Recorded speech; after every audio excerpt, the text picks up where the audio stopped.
Joshua Cobin, 62088. Thank you, sir. Could I have appearances, please? Good morning, Your Honor. Casey Mendel on behalf of the state. And good morning, Julia Castles. Mr. Cobin. Good morning to you all.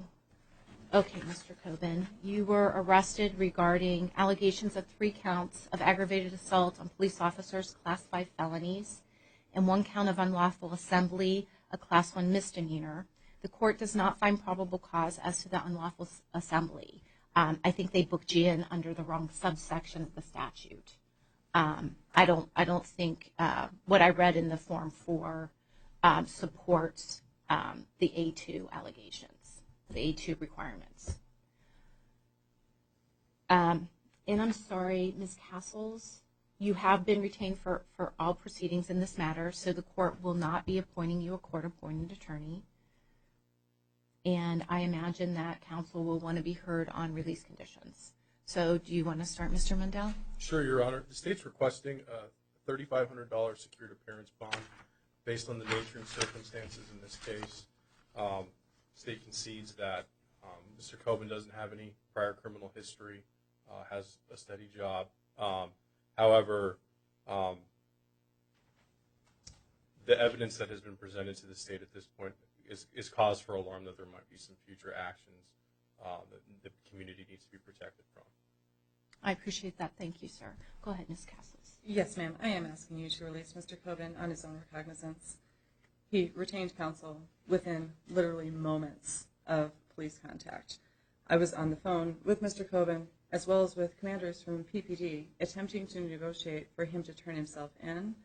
Phoenix Police acted prior to my ability to set that up. He was cooperative during the time that he was taken into custody. He also, as the state just noted, has no criminal history. He is employed. He has family support. I've spoken to his brother many times over the course of this evening. He also has injuries which require medical attention, serious injuries. So I am asking the court to consider an OR release. Thank you. Did you have anything else, Mr. Mendel? Your Honor, I don't. Okay. All right. So as you know, my considerations when I'm setting release conditions are: is this person going to fail to appear, and is this person a danger to the community? I don't believe that Mr. Cobin is a risk, a failure to appear risk. I don't think he's a flight risk. I've looked at his background. He has a clean criminal history. He does have a good, steady job. So I don't believe he's a flight risk.